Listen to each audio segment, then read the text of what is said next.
창세기 4장 1절에서 7절이죠. 읽겠습니다. 아담이 그 아내 하와와 동침함에 하와가 잉태하여 가인을 낳고 이르되 내가 여호와로 말미암아 득남하였다 하니라. 그가 또 가인의 아우 아벨을 낳았는데 아벨은 양치는 자였고 가인은 농사하는 자였더라. 세월이 지난 후에 가인은 땅의 소산으로 제물을 삼아 여호와께 드렸고 아벨은 자기도 양의 첫 새끼와 그 기름으로 드렸더니 여호와께서 아벨과 그 제물은 연락하셨으나 가인과 그 제물은 연락하지 아니하신지라. 가인이 심히 분하여 안색이 변하니 여호와께서 가인에게 이르시되 내가 분하여하면 어찌미며 안색이 변하면 어찌미뇨 내가 선을 행하면 어찌 낯을 들지 못하겠느냐. 선을 행치 아니하면 죄가 문에 엎드리느니라. 죄의 소원은 내게 있으나 너는 죄를 다스릴지니라. 아멘. 동일한 본문도 어떤 안경을 쓰고 보냐에 따라 보이는 게 다르고 들리는 게 다를 수가 있습니다. 운동 경기를 보러 체육관에 갔을 때도 어떤 사람이냐에 따라서 보는 게 다를 수가 있습니다. 건축가는 어떻게 지어졌는가를 볼 수도 있겠죠.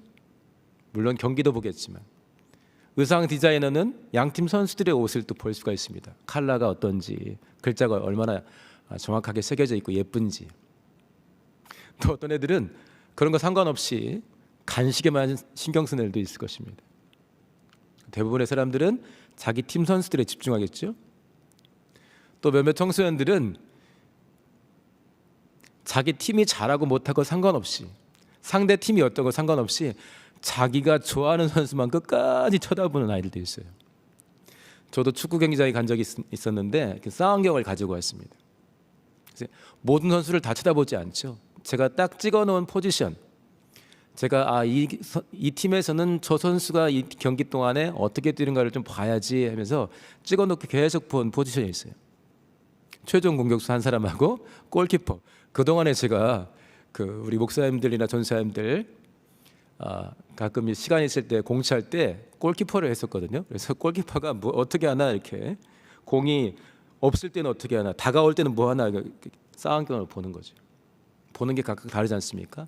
경기 끝나면 평가가 다를 수가 있습니다. 오늘은 이 본문을 가지고 많은 설교들이 진행했을 텐데 저는 제사에 실패한 뒤에 보인 가인의 행동, 그것을 통해서 하나님과 사귐을 갖고자 하고 우리보다 더 간절하게 우리와 사귐을 갖고자 하시는 하나님과 가인 사이에 뭐가 문제가 있었을까?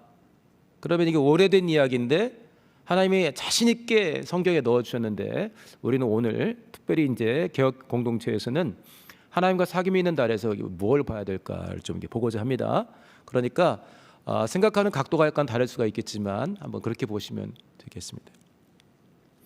먼저 1절을 보게 되면은 우리가 알지만은 에덴을 떠나와서 이제 처음으로 아이를 낳지 않았어요. 이전에 금요기도 때도 살짝 다뤘는데 간증과 함께 태어났습니다. 내가 여호와로 말미암아 득남했다. 처음으로 애를 낳은 거예요. 얼마나 어려움도 있었고 난 뒤에 얼마나 신기했겠어요. 처음으로 보는 아기입니다. 하와가 처음으로 보는 아기예요. 그리고 자기가 정말 수고해서 낳았어요. 그러니까 간증을 하죠. 내가 여호와로 말미암아 득남 게 남자아이를 얻었다 이 말인데 본래 이제 이 단어의 어근이 되는 어원이 되는 보면은 얻었다 이런 표현이 있어요. 그러니까 내가 어디서 구해왔다는 게 아니라 하나님이 주셨다 이런 거예요. 그러니까 은혜로 받았다. 이 아이는 은혜로 태어났다. 나 혼자는 도대체 할 수 없는 일을 하나님이 해주셨다. 그러니까 얼마나 이 아이에 대해서 신경을 앞으로 많이 쓰겠습니까? 둘째도 마찬가지겠지만. 자, 그리고 이제 이 아이들이 이제 각각 하나는 가인은 농사를 짓게 되고 아벨은 이제 양을 치게 됩니다. 자, 시간이 지났어요. 그러니까 우리가 레위기나 출애굽기 보게 되면은 예물을 드리는 게 나옵니다. 그렇죠? 그건 다 정리돼서 나오는 걸 보면 이렇게 예물을 드려서 제사를 하면서 하나님과 어떤 유익을 누릴 수 있는지가 있어요. 그러니까 그런 유익을 누릴 수 있는 일들을 가르쳐 줬겠죠. 에덴에서는 제물을 특별히 드리라는 일이 없었습니다. 그렇죠? 나와서 이제 엄마 아빠한테 이 제사를 하라는 말씀을 먼저 주셨는지, 일정한 시간이 지난 뒤에 엄마 아빠를 통해서 이 가인과 아벨에게도 주셨는지는 잘 모르겠지만 어쨌든 하나님께 무언가를 드리려는 일이 시작이 되고 있습니다. 감사하죠? 감사합니다. 자, 그래서 이제 가인과 아벨이 각각 자기들이 소중히 여기는 걸 드렸어요. 여기까지 다 아시죠? 4절 보세요. 4절까지만 읽고 끝나면 딱 좋은데, 아벨이 드렸습니다. 그러니까 하나님께서 뭐라고 했습니까? 아벨과 그 제물은 연락하셨다, 기쁘게 받았다, 이거예요. 하나님을 기쁘시게 했어요. 5절입니다. 그런데 가인과 그 제물은 연락하지 않았다, 이렇게 되어 있어요. 왜 그랬을까요? 뭐가 큰 차이가 있었을까요? 물론 이제 히브리서 11장에는 아벨이 드린 것과 가인이 드린 것과를 비교하면 믿음의 차이가 있었다 그랬어요. 아벨은 믿음으로 가인보다 더 나은 제사를 드렸다. 그래서 칭찬을 받았다. 의로운 자라. 예수께서 공생애 때 나타나셔가지고 아벨을 언급을 합니다. 아벨의 일생은 여기 외에 나오지도 않아요. 그런데 아벨을 하나님이 지켜보신 거죠. 그러니까 아벨과 그 제물, 가인과 그 제물 어떻게 지켜보셨느냐? 그래서 이제 예수께서 마태복음과 누가복음에 말씀하십니다. 마태복음 23장 35절, 누가복음 11장에, 마태복음 24장에는 의로운 자라고 해요. 의로운 자 아벨 이렇게 합니다. 의로운 아벨. 누가복음엔 뭐라 합니까? 11장 50절 51절에 선지자에 대한 핍박받는 선지자들의 언급을 하면서 처음으로 드는 게 아벨입니다. 그러니까 예수께서 보실 때, 하나님이 보실 때 아벨은 의로운 삶을 살았고 하나님과 소통이 많았어요. 그리고 선지자 역할을 할 수 있을 정도로 하나님이 보여주시고 들려주신 것이 있었던 것 같습니다. 근데 가인은 어땠을까요? 가인은 그런 게 없었을까요? 없었다고 말할 수는 없겠죠. 그러나 일단 가인의 생애 전체가 받음직하지 못했다고 할 수는 없습니다. 그렇죠? 그런데 어쨌든 이번 예물을 가지고 올 때, 이게 첫 번째 예물은 아니겠죠.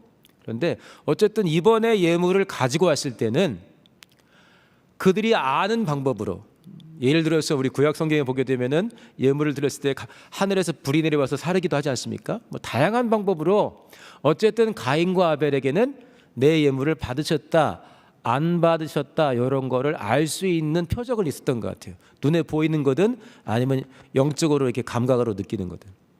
근데 가인 것은 받지 않으셨습니다. 그러니까 가인이, 저는 이제 여기부터 좀 자세히 보기 시작했는데, 가인이 심히 분하여 안색이 변합니다. 저희들도 감당할 만한 별것 아닌 일은 얼굴 표정 처리가, 표정 관리가 괜찮아요. 그런데 심하게 기쁘면 금방 드러나고, 또 심하게 또 불편하면 얼굴이 금방 써 있습니다. 화났어? 이렇게 물어보는 거죠. 근데 가인이 심히 분했고 얼굴 색까지 확 바뀌어버렸습니다. 화가 난 거죠. 재물이 연락이 안 됐을 때 화내는 건 저는 개인적으로 좋다고 생각합니다. 우리 오늘 개혁지원금 작정 이야기도 나왔는데, 예를 들어서 내가 얼마를 작정했어요. 그런데 받지 않았다는 사인이 왔어요. 그럼 화가 나실 것 같아요? 어떨 것 같아요? 자기 재물을 하나님께서 기쁨으로 받지 않았다는 게 가인에게는 큰 어려움이 되었습니다. 그러니까 예배할 목적이라는 게 있는 것 같아요. 내가 이걸 왜 드리냐가 분명한 거예요. 참 영감 있는 사람 중에 하나죠. 그리고 이것을 하나님이 딱 눈치를 챘고 가인에게 이야기를 합니다. 6절 보시면 제가 읽어드릴게요. 가인에게 말씀하십니다. 하나님께서 네가 분하여하면 어찌 미며 안색이 변하면 어찌 미냐.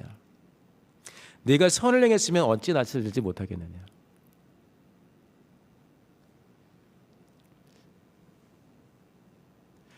하나님께서 이렇게 가인의 예물을 받지 않을 때 어떤 마음이셨을까요? 어떤 마음으로 받지 않았을까요? 너는 딱 봐도 아니야. 가. 꼴 보기 싫어. 이런 걸까요? 하나님이 지금 에덴에서 아담과 하와가 내어보내진 뒤에, 그리고 이곳에서 가인과 아벨 네 식구가 살고 있는 이때 하나님은 어떤 일을 준비하고 계시죠? 이미 결정되었고 시간만 남아 있는데 어떤 일이 준비되고 있습니까? 하나님이 세상을 향한, 또 단적으로 말하면 영혼을 향한 사랑을 총동원해서 이 영혼들이 갖고 있는 죄의 문제를 해결하기 위해서 대신 죽어줄 일이 이미 결정되어 있습니다. 그렇죠? 우리가 그걸 보고 얼마나 놀랍니까? 이미 하나님이 하나님의 목숨을 내어놓을 준비가 되어 계신 거예요. 에덴이 화려하지만 하나님이 지으신 모든 것과 비교할 수 있습니까? 아니, 하나님과 비교할 수 있습니까? 하나님은 우리 문제를 해결해 주기 위해서 사랑이 특심하시니까, 우리를 실제로 사랑하시니까 하나님의 목숨을 내놓을 준비가 이미 끝났어요. 그리고 우리가 이미 성경을 통해서 확인하고 있습니다. 그러니까 그런 하나님의 사랑을 기본으로 깔고서 볼 때 제물을 안 받으시는 하나님이 어떤 마음을 갖고 있었을까요?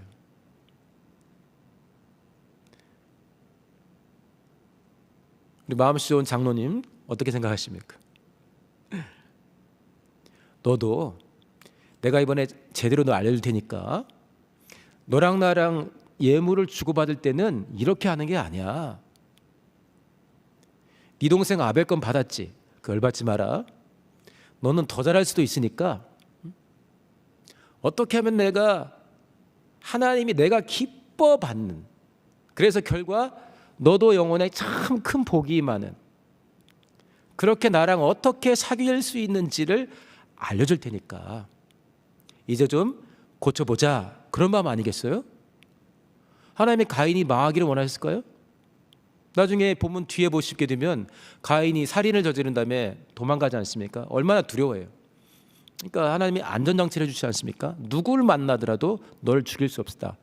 누구도 너를 죽이지 않게 하겠다. 벌벌 떠니까 너를 치거나 죽이면 그 벌을 7배나 더 할 것이다. 그러니까 가인이 정말 감당하기 어려운 자기 스스로의 영역이라든지 그동안 쌓아놓은 어떤 믿음으로도 감당할 수 없을 만한 큰 일을 저질렀어요. 누가 누구를 죽이는 걸 보고 큰 것도 아닌데 어떻게 그렇게 해버렸습니다. 네? 대신 죽어주시기까지 이미 작정된 하나님은 가인의 재물을 받지 않으면서 가인을 왕따시켰을까요? 서열 정했을까요? 아벨 1등, 가인 2등 이렇게 했을까요? 아담과 하와에게 니들은 자식 교육을 어떻게 시켰니? 하고서 막 꾸짖었을까요? 그렇게 했을 수도 있습니다. 좋은 일이니까. 근데 하나님의 기본적인 마음은 너 참 예물을 잘 드렸으면 좋겠다. 하나님의 명품을 찾으시나요? 그렇지 않죠. 믿음으로 예물을. 그런데 한번 살펴보세요. 도대체 가인에게 무슨 문제가 있었을까? 들은 대로 배운 대로 예물을 가져왔는데 하나님께서 어떻게 가인의 것을 받지 않으셨을까? 그리고 그의 삶을 평가하면서 선을 행치 못했다고 했습니다. 아니, 부지런히 일하고 재물까지 가져왔는데 뭐가 문제일까?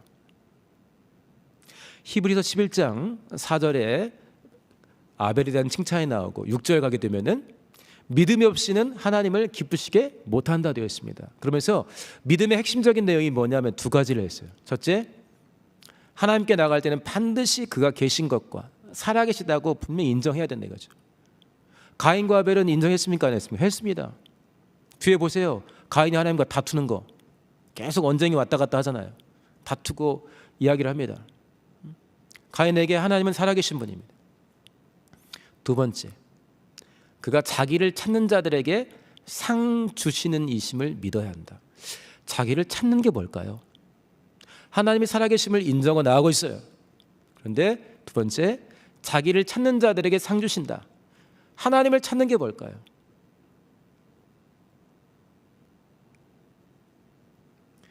하나님이 원하시는 삶을 살기 위해서, 하나님과 동행하기 위해서, 마치 에녹이 그 앞에 나와 있죠. 그래서 하나님께 가까이 나가서 하나님의 말씀을 듣고 말씀을 구하는 거죠. 하나님의 뜻을 구하고 구해서 주신 뜻을 다시 내가 해석한 다음에 이게 맞는지 또 묻고, 그 다음에 오해 없이 하나님이 주신 뜻대로 하나님과 순종해 나가는 것, 이렇게 동행하는 것, 이게 바로 이제 앞에 에녹의 이야기 나오는데, 이게 에녹은 하나님을 기쁘시게 했다. 믿음이 없이는 기쁘시게 못하는데, 어떤 믿음이냐? 하나님이 계신 것, 그 다음에 자기를 찾는 자, 살아계시기 때문에 너와 사귐이 있어야 되고 너와 동행하기를 원하시고 너를 이끄시는 사랑의 하나님께 너 나와야 된다. 네 마음대로 살아서는 안 된다, 이거예요. 그러니까 가인에게 하나님이 가르쳐주고 싶었던 것은 바로 이 부분이었던 것 같아요. 예물도 가져왔어. 행함이 있는 믿음이 있어요. 하나님이 살아계신 걸 알아요. 그래서 그분께 가져왔어요. 도대체 왜, 뭐가 문제일까? 그러면 여기서 가인에게는 어떤 믿음이 문제가 되는 걸까? 그러면서 이제 제가 마태복음 15장에 있는 말씀을 이렇게 상고를 같이 해봤습니다. 어떤 내용이 있냐면, 유대인들이 사는 지역은 광야가 많이 있죠. 그러니까 모래가 많고 바람이 부니까 거룩하라는 계명에 적극적으로 순종하려고 몸을 깨끗이 하는데, 음식을 먹을 때 깨끗한 것이 들어가야 하려고 손을 씻게 했습니다. 그것들도 장로 의존으로 만들어놨죠. 딱 이스라엘이면 지켜야 되는 또 법칙으로 만들어놓은 거예요. 그러니까 어느 날 바리새인과 서기관들이 봤습니다. 근데 예수님을 따라다니는 제자들이 안 씻고 먹는 거예요. 그건 잘못한 거죠, 사실. 그러니까 예수님께서 뭐라고 했냐면, 하면서 너 이리 와. 베드로부터 불러가지고 씻고 와, 이렇게 한 게 아니라 물론 씻고 와야 됩니다. 그게 서로에게 좋습니다. 그런데 그거보다 더 중요한 것을 바리새인과 서기관들, 그리고 듣고 있는 제자들, 이 일을 나중에 지켜보게 될 우리를 향해서도 말씀하시는 거예요. 그러면서 뭐라고 했냐면, 씻지 않았던 제자들을 혼내는 게 아니라 평소에 씻고 있고 너네도 씻어야 돼 하면서 책임을 다 완수하는 그 행함이 있는 바리새인과 서기관들에게 뭐라고 표현했습니까? 15장 7절에 외식한다고 그랬어요. 외식이 뭡니까? 연기한다는 거죠. 그러니까 실제로 자기는 아닌데 그 역할을 감당하는 거예요. 그게 뭐예요? 바리새인들이 지금 씻고 음식을 먹을 때 실제로 그게 무슨 의미인지를 잘 모르고 하나님과 사이도 제대로 되어 있지 않다는 거예요. 그래서 하나님이 외식하는 서기관들과 바리새인 하면서 거기서 꾸짖어 주십니다. 여기 좀 이상하지 않습니까?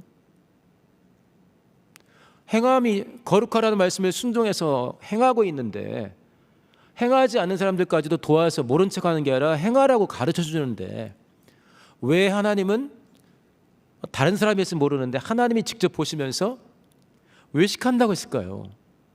왜 그게 연기죠? 왜 그게 연기입니까? 거룩하라는 명령에 더 구체적으로 순종하려고 손을 씻는데 왜 그게 외식이 됩니까? 그러면서 이사야 선지자의 예언의 말씀을 인용하면서 이사야가 참 잘 예언했다, 딱 그래버렸어요. 이사야서 29장. 근데 그 뒤가 참 중요합니다. 저도 오늘 이 본문에서 딱 그 부분, 이사야 선지자를 통해서 예언했던 부분, 예수님이 서기관과 바리새인들에게 순종하는 행함이 있는 그들에게 지적하면서 말씀하셨던 바로 그 부분을 좀 깊이 생각을 해봤습니다. 뭐냐? 이들이 입으로는 나를 존중한다 이거예요. 입술로는 나를 존경하는데, 그럼 뭐 마음이 있으니까 그러는 거 아니겠어 싶은데, 그 중심을 보니까 마음은 내게서 멀리 떠났도다 이거예요. 마음이 없다는 거예요. 마음이. 그러니까 하나님이 얼마나 그 인생들 한 사람 한 사람하고 정말 사랑이 왔다 갔다 하는, 아까 우리 그 예배 전에 찬양할 때 너무 좋아서 제가 적어놨는데, 사랑의 불꽃이 활짝 피어난 날마다 사랑에 빠지는 교회, 사랑의 불꽃이 활짝 피어나 날마다 사랑에 빠지는 교회, 이런 가사가 있었어요. 이런 교회 되게 하셔서. 제가 최근에 아가서를 몇 차례 읽었습니다. 솔로몬과 술람비 여인, 결혼 정년기에 있는 젊은 여성과 왕과의 사랑에 대한 내용인데, 두 사람 사이에 있었던 연애의 이야기인데, 그게 꼭 사람 사이의 연애 이야기만 그치는 게 아니라 하나님과 이스라엘 사이에 하나님이 이스라엘을 얼마나 사랑하고 이스라엘과 어떤 사랑을 누리고 싶어 하는가, 그리고 이제 그리스도 예수 오신 뒤에는 그리스도와 그의 신부된 교회가 어떤 사랑을 나누기를 원하는지, 마음과 마음이 얼마나 더 풍성하게 오가기를 원하는지가 아가서에는 참 많이 담겨 있는 것 같아요. 그거 봤을 때 하나님이 원하시는 사귐이라는 거는 이런 게 아니에요. 형식적으로 왔다 딱 얼굴 보고 흩어지는 이게 아닌 거예요. 아벨이 제물을 준비하고 가인이 제물을 준비할 때 그걸 얼마나 귀히 봤겠어요. 그러나 아벨에게는 하나님과의 마음과 마음이 이어지는 사귐이 있는 거예요. 그런데 가인에게는 부모에게 교육도 엄격하게 받았을 텐데 마음과 마음이 이어지는 게 부족한 거예요.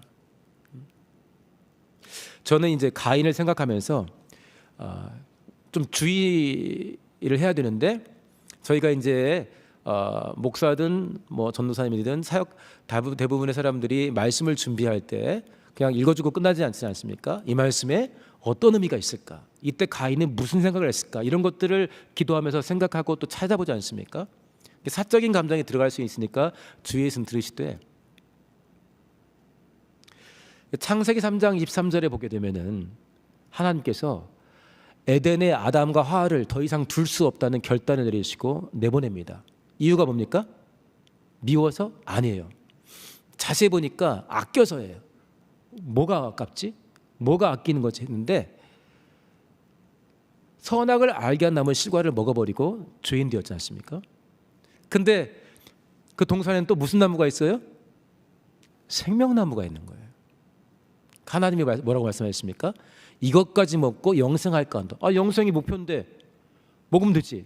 그러나 죄인으로 영원히 사는 것을 하나님은 원치 않으시죠. 하나님은 보호하실, 충분히 생명나무 열매를 먹지 않게 하실 자신이 있습니다.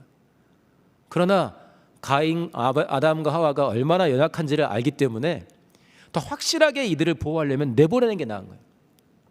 그러니까 하나님의 결단, 뭐랄까 단호하게 확 내보냈다는 표현이 3장 23절에 뭐라고 되어 있냐면 내어보낸다 되어 있는데, 그게 보통은 추방한다, 쫓아낸다, 확 던져버린다 이런 뜻이 있는 단어인데 그렇게 해놨어요. 그러니까 다양한 번역 성경 보게 되면은 추방했다, 쫓아냈다, 내보냈다, 확 내던졌다 이런 식의 표현들이 나옵니다. 그러니까 사랑하기 때문에 그런 거죠. 하나님께서 아담과 하와를 매번 괴롭히지 하진 않았을 거예요. 여기 가인을 잉태할 때 내가 여호와로 말미암아 득남하였다 얼마나 좋아합니까? 하나님께서 한번 찍어놓으면 계속 괴롭히는 그런 분입니까? 에덴과 다른 환경에서 살고 있는 아담과 하와에게 얼마나 신경을 많이 썼겠어요. 그러나 아담과 하와는 자식들이랑 같이 있을 때도 마찬가지겠지만 에덴하고 비교하면 여기가 얼마나 척박한 곳입니까? 그러니까 가끔 이게 다 나 때문이야. 여기서 생고생하는 거는 자기가 조금 충만할 때는 다 나 때문이야 계속했죠. 근데 조금 마음이 안 좋을 때는 다 너 때문이야. 정말 충만할 때는 하나님이 또 다른 일을 하실 거야 이렇게 됐겠지만, 그러니까 에덴에서의 추억이 있고 에덴에서 여기로 어떻게 추방되는가를 알고 있단 말이에요, 아담과 하와는. 그러니까 고생고생해서 나온 가인과 아벨을 얼마나 교육을 철저히 시켰겠어요. 너 살면서 별별 생각 다 든다. 그런데 하나님이 말씀 딱 주셨으면 더 이상 생각하지 마. 아마도 제가 부모였다면 그랬을 것 같아요. 제가 그래서 쫓겨났다면 얼마나 그걸 강조했겠어요. 그러니까 특별히 가인은 처다인데, 간증 가운데 태어난 처다인데 얼마나 그걸 강조했겠어요. 그러니까 제가 봤을 때 둘째 아벨은 좀 달랐을 것 같아요. 둘째들은 좀 특별하지 않습니까? 하란들은 잘 안 하죠. 형은 그렇게 난 달라 해가지고. 근데 가인은 정말 착한 아이로 컸을 것 같아요. 엄마 속 한 번도 안 썩인 아이. 그러니까 2번 이상 물어보지 않은 아이죠. 이런 아이들이, 그럼 이런 아이는 완벽합니까? 그런 아이들이 쌓이면 난리가 나요. 그러니까 학부형들하고 이야기를 하다 보면은 중고등학생 때 사춘기를 안 겪은 애, 그래서 좋아했더니 나중에 겪는다는 거예요. 자식들이 사춘기를 20대 때, 때로는 심하게는 30대 때 겪는다는 거죠. 내 눈에, 부모 눈에 얌전히 보이는 게 꼭 좋은 거 아닙니다. 근데 제가 봤을 때 가인은 그렇게 컸을 것 같고, 에덴에서 나온 엄마 아빠는 정말 자기들이 최선을 다해서 양육하되 순종에 대해서는 진짜 강조하고 또 강조하고, 내 마음에 볼 때 보암직도 하고 먹음직도 하고 지혜롭게 할 만큼 탐스럽게도 했는데 그게 발단이 됐잖아요. 그리고 그 이전에는 원수의 유혹이 있었고, 그러니까 너무나 확실한 거예요. 고생하는 남편도 보고 가인과 아벨의 일하는 것도 보면서 너희는 다시는 엄마 아빠처럼 하지 말아라 하면서 가르치고 또 가르쳤을 것이 분명합니다. 그러지 않겠습니까? 그러니까 그러면서 가인은 충분히 엄마 아빠한테도 묻기보다는 그냥 그렇게 착하게 지내지 않았나 싶고, 아벨은 동생임에도 불구하고 하나님과 소통이 있었고, 그다음에 하나님이 칭찬하시는 관계였어요. 단순히 양을 드렸고 단순히 농산물이 됐다 이런 차원이 아니라, 그리고 하나님이 지적하신 것은 뭡니까? 그 외식입니다. 선을 행치하는 것. 뭡니까? 행함이 없었던 게 아니라 그 행함에 뭐가 담겨 있는가를 말한 거예요. 제가 이제 본문을 준비하면서 이 새벽에도 기도를 좀 많이 했습니다. 어떤 기도를 했냐면, 하나님, 자세히 보니까 제가 가인이네요. 저도 뭔가를 순종한다 하고 무언가를 행하기 위해서 애쓰는데 어떨 때는 하나님에 대한 오해가 있거든요. 성도님들은 안 그러십니까? 저는 오해도 있고 때로는 또 원망도 있고 그래요. 그걸 시험 든다고 표현하지만, 근데 왜 그럴까? 그리고 바리새인과 서기관들이 그렇게 열심히 순종했는데 외식한다 하는 말 듣고 확 열받죠. 나중엔 예수님을 죽입니다. 가인, 재물을 받지 않았어요. 연락하지 않았어요. 화나니까 화내지 마. 문제는 이런 거야. 선을 행치 못하면, 선을 행했으면 너 괜찮지. 선을 행치 못했으니까 그런 거 아니냐. 딱 지적했단 말이에요. 근데 마음과 마음이 충분히 이어지지 않았다는 증거들이 그 다음에 있는 것 같아요. 그러니까 바리새인과 서기관들도 만약에 마음과 마음이 이어지던 사이였으면, 그래요? 어떤 부분이 볼 때 제가 이렇게 외식입니까? 라고 물어본다든지. 가인도 마찬가지예요. 하나님, 저 여기 예물 준비할 때 어떤 부분이 받지 못할 만한 부분입니까? 그리고 내 동생한테는 의롭다기도 하시고, 뭔가를 더 많이 알려주시는데 나한테는 뭐가 문제죠? 하나님, 나랑 내 동생 똑같이 사랑하시잖아요.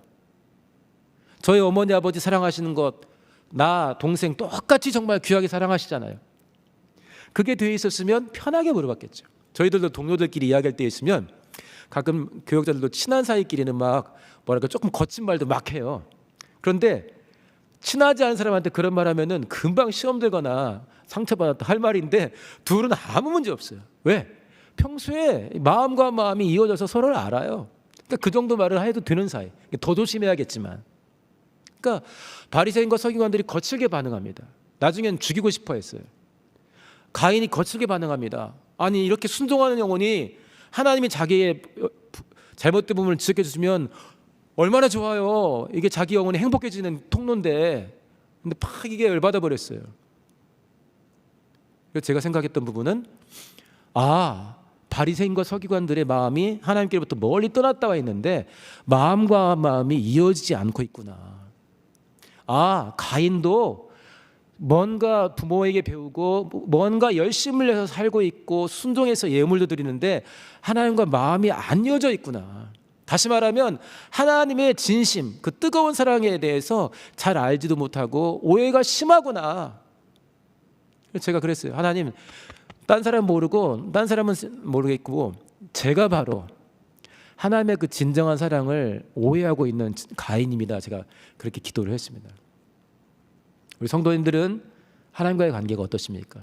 오해가 없으신가요? 어제 저희가 사는 집 아파트인데요. 아파트 지하에 그 배수관이 노후됐는지 터져버렸어요. 그러니까 급히 방송이 나왔어요. 지하에 있는 배수관이 터져서 저희가 5, 6라인이거든요. 5, 6라인은 아니 그 동 전체가 물이 안 나온다는 거예요. 저녁 때. 그런데 언제 고치기는 바로 고치겠지만 이게 오늘은 보장 없고 내일도 고쳐진다는 보장이 없습니다. 그러는 거예요. 그러면 화장실 물도 없어. 세면기 안 내려가. 그다음에 싱크대 물 아무것도 없는 거예요. 그러니까 제일 먼저 문제가 뭐가 생겼어요? 그러니까 방송에서 나옵니다. 어서 근처에 있는 마트에 가서 물을 사다가 준비를 하십시오. 그러는 거예요. 그러니까 저희도 막 아내랑 애들이 가서 물을 막 구해왔어요. 제일 문제가 뭐예요? 다행히도 비대면이라 씻고 이런 건 필요 없는데 저는 이제 막 씻고 나와야잖아요. 근데 이것도 둘째야. 가장 큰 문제가 뭐였습니까? 화장실 가는 거였어요. 물 못 내리니까. 그러면서 다양한 대책을 세우죠.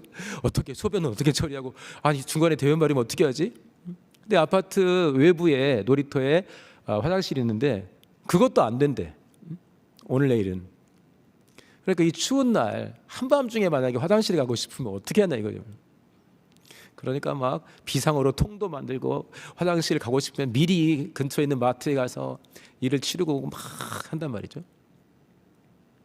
근데 제가 이제 좀 일찍 잠들었는데 잠든 후에 직후에 방송 나온 걸 들었습니다. 지금 막 고쳤습니다. 물 써도 됩니다. 그러니까 애들이 얼마나 좋아하는지.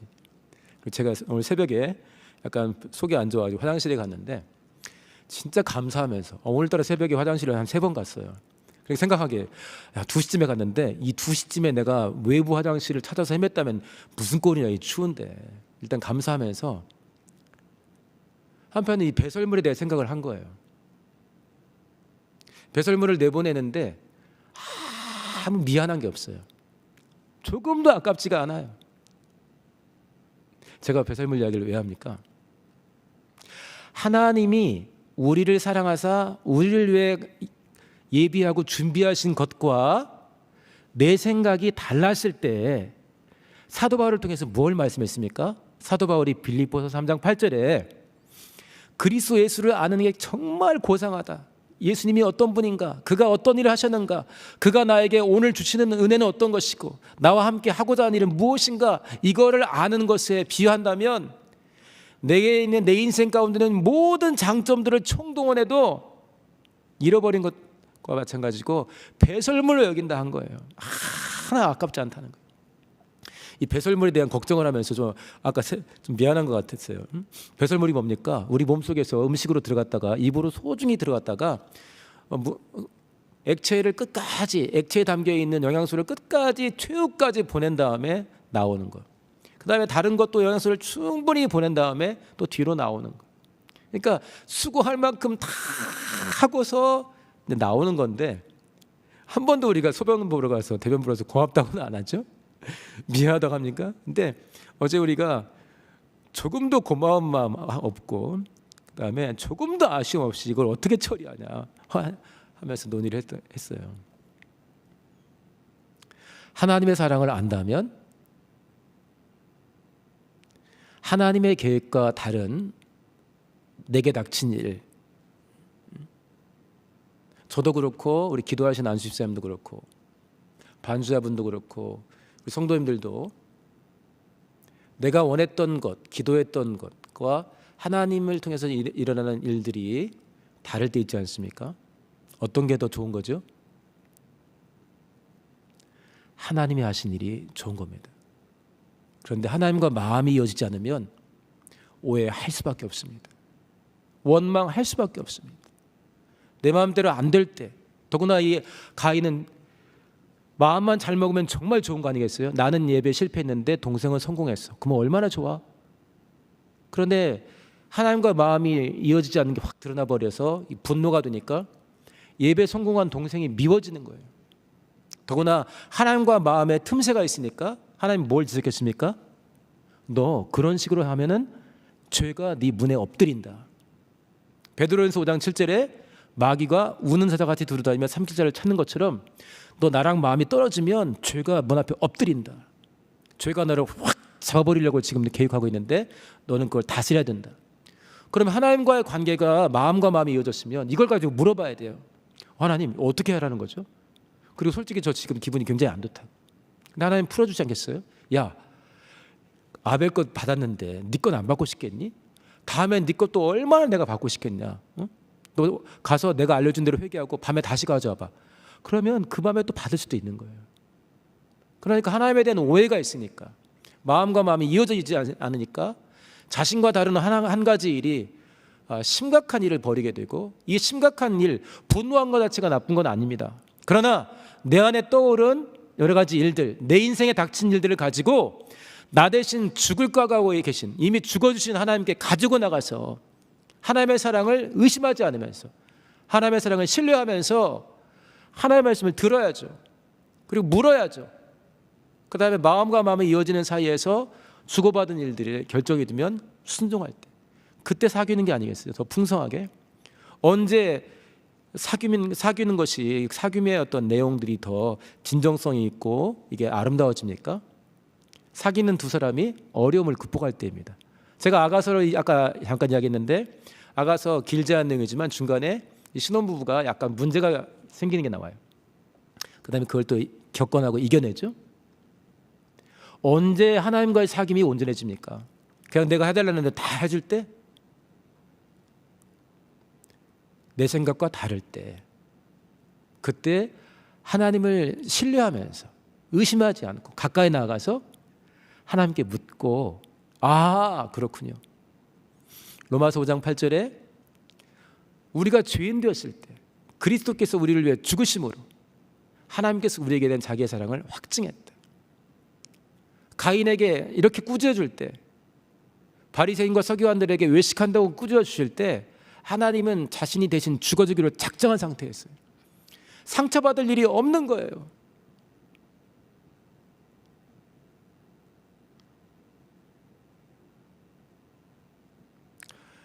하나님과 사귐을 갖는 달 1월에 나와 하나님과는 어떤 사귐을 갖고 있는가를 꼭 살피시고, 나와 하나님과는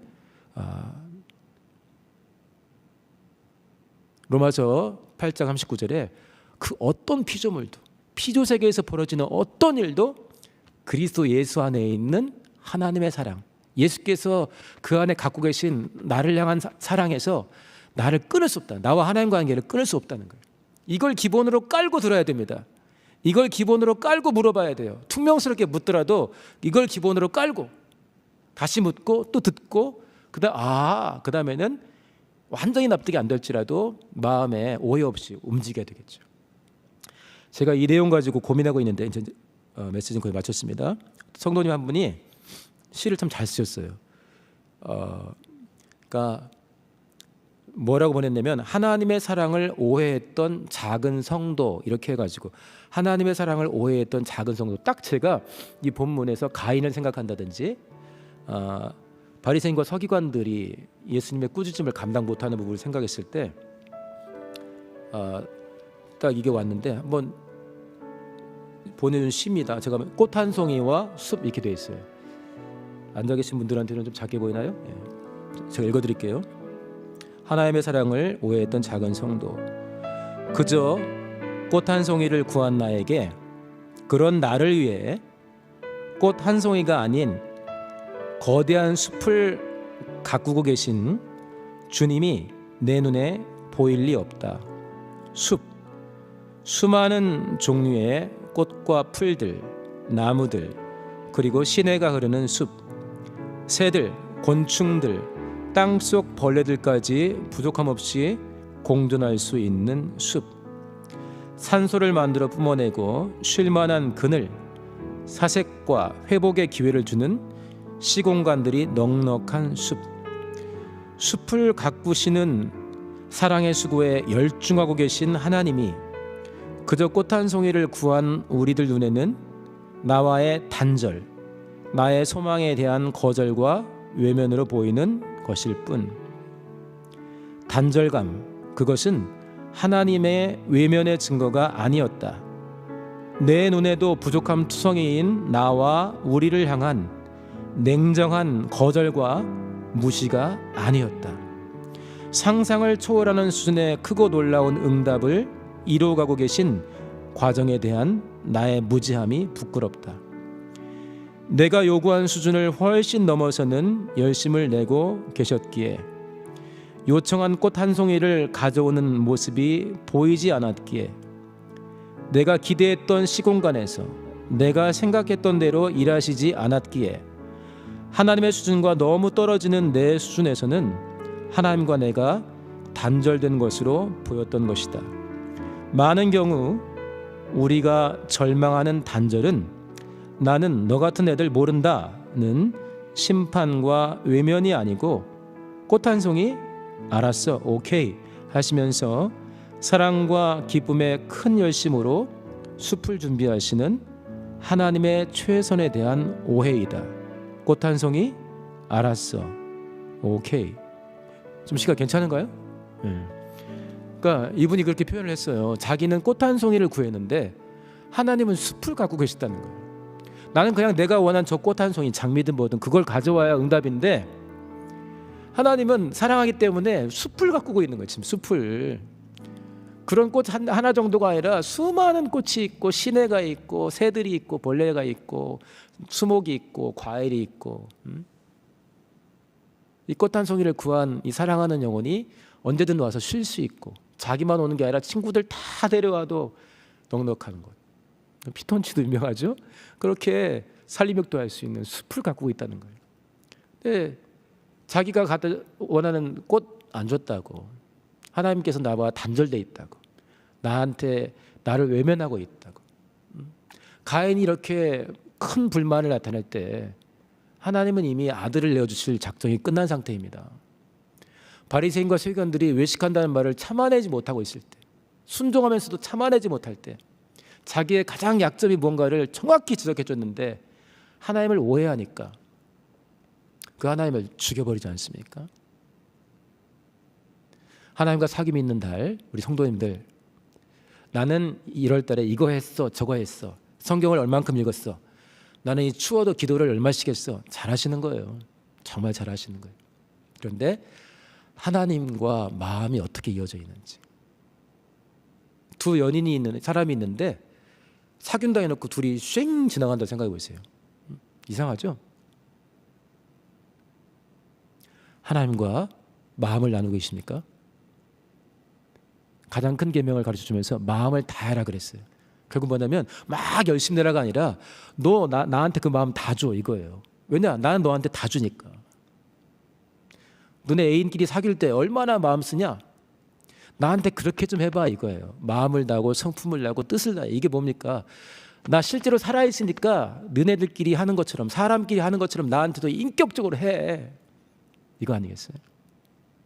우리가 455장도 찬양했고 456장도 이따가 찬양할 텐데 주와 같이 길 가는 게 어떻게 해야 행복합니까? 마음과 마음이 이어질 때 아니겠습니까? 왜 내가 가졌던 계획들, 사람들이 칭찬했던 그 많은 것들을 그 배설물처럼 묻을까 봐, 왜 밤에 배설물처럼 회의를 해요? 배설물이 옷에 묻으면 안 되잖아요. 옷에 싸버리면 안 되잖아요. 그러면 그냥 화장실에 싸든지. 근데 그것도 냄새나 이거 아니겠어요? 그만큼 하나님이 예비하신 것과 내 것이 다를 때는 하나님이 예비하신 게 너무너무 차원이 크니까 아주 문제 해결 방법이 있어요. 저는 꼭 이렇게 해주셔야 돼요 했는데 하나님이 원하시는 게 다르다면은 그냥 배설물 치우듯이. 근데 이게 하나님께 가까이 나가서 하나님의 마음을 오해하지 않을 때 가능한 것입니다. 저와 우리 성도님들 그렇게 하나님과 정말 하나님이 원하시는 사귐을 꼭 갖는 1월 되시기를 예수님을 축원합니다. 자, 같이 기도하겠습니다. 기도해서 죄송합니다. 같이 기도할 때 솔직히 우리가 하나님을 깊이 만나지 않으면 내 마음이 하나님께 얼마나 가 있나, 하나님의 마음은 나한테 얼마나 들어와 있지, 이걸 확인하지 않으면 다 가인이에요. 전부 예수님을 죽인 바리새인과 서기관과 똑같아요. 바로 내가 가인입니다. 마음과 마음이 이어져 있지 않으면. 하나님께서 우리에게 은혜 베풀어 주셔서 하나님의 그 놀라운 사랑, 숲을 가꾸는, 대신 죽어주시는, 온 우주보다 큰 자기 자신을 내어주신 그 사랑을 오해하지 않고 그 사랑을 신뢰하면서, 신뢰하는 가운데 하나님께 나아가 듣고 묻고 그 다음에 해결되면 순종하는 그런 믿음으로 하나님과 사귐 갖는 행복한 그리스도인 되게 달라고, 그런 교회 되게 달라고 우리 같이 기도하겠습니다.